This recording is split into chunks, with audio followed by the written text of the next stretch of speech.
Hey everyone, today we're diving into something that every couple faces, and that is arguments. We've all been there.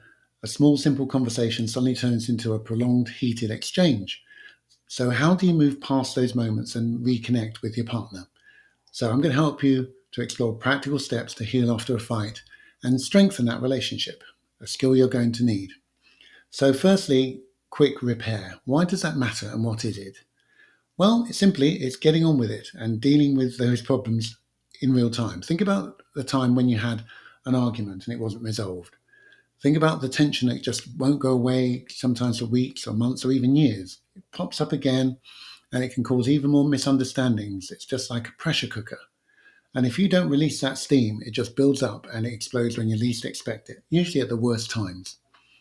So, can you imagine turning those hours or days of icy silence into just a little moment of feeling uncomfortable by dealing with the issue quickly?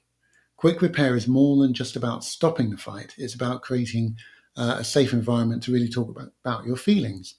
And when both you know that any misunderstanding will be handled with care and compassion, it will draw you closer together. So, let me give you a quick example. A couple I was dealing with recently had a habit of letting minute arguments fester even if it's over who's doing the washing up, and it'd be a weekend of not speaking. And I told them just listen, just open a safe space to talk, even if it means you take that step and say to your partner, listen, can we talk about this? I feel upset and it's not going away, and I'm sorry. The atmosphere, it changed completely. No more drawn out silences, just understanding and a connection was being rebuilt. Now, sometimes it doesn't happen quickly, so I'm going to talk about the power of a timeout. Don't be a naughty spouse. Now, it sounds simple, but it works on toddlers, it works on adults, but it's incredibly effective because when our tempers are really blazing, our brains aren't thinking clearly. We're more likely to say things that we don't mean or exaggerate the issue. So, agree a timeout signal. It can be a hold on, or it can be pause, or even just a silly word, a safe word like, okay, apples to lighten the mood. Okay, the key is to look out for it and to respect it. When one of you signals, that means both of you take a break. And that doesn't mean avoiding the issue, but creating a space to cool down and collect your thoughts so that you deliver them with kindness rather than anger. Again, I've come across couples who use this technique effectively after being taught how to do it. You signal for a break, you give an idea of how long it's going to take so the other doesn't feel that you're just walking away. Make sure you both communicate you're taking a break so that you can have a calm and productive conversation without finger pointing and anger. It can save hours of fighting. Section 3 of this video is finding neutral ground. After the timeout, think about neutral ground to have a discussion. Sometimes it's physical separation, even if that means going to a separate room and or taking a walk together.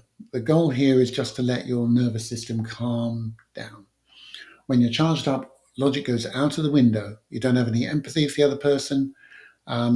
So you have to listen to your own body. If you're feeling tense and your heart's racing, maybe you can do it with your partner. Maybe you need the space by your own oneself. And either way, you need to calm yourself down so your brain resets. Sometimes, just even moving around, walking around gently, doing a little stretch, stopping and cooling down, and reflecting on what really matters. Think about the first moment you felt upset. That trigger is usually the visceral one you need to respond to. See if there's any deeper feelings like feeling unappreciated or disrespected. Look for those triggers, okay? Because normally the small things are the ones which point you in the right direction. Again, may be difficult, but try and put yourself in your partner's shoes also. How might they have felt? Maybe your wording might have inflamed a situation.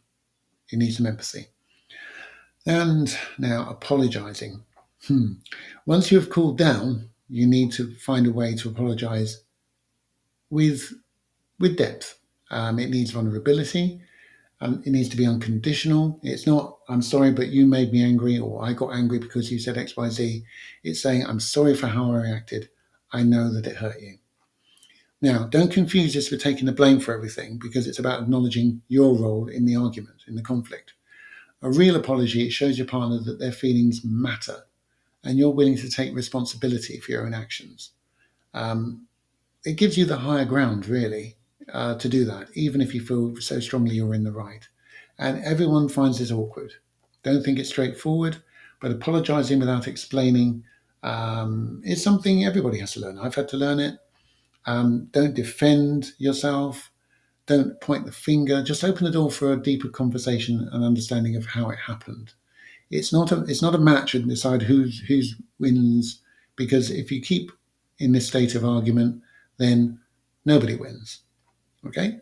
Now, so moving forward together, remember, and I repeat this, the goal is not to feel like the winner. You only win if you win back the connection. So just to recap, when you're in this situation, take these steps. Use a timeout signal. Whoa. Reflect on what triggered your feelings and offer a sincere apology. Everything else will flow. Trust me. And these simple actions can really make a difference as to how you handle conflict and what brings you closer together. Now, if these tips were helpful, and I know they do work, please give this video a thumbs up. Share it with anyone who needs it. Reach out and contact me, and don't forget to subscribe, because there's a lot more information which will be useful to help you build strong, loving relationships. And until next time, keep those relationships strong. Thanks for watching, and don't forget to subscribe and hit the notification bell for more tips on keeping your love alive. I'll see you in the next video.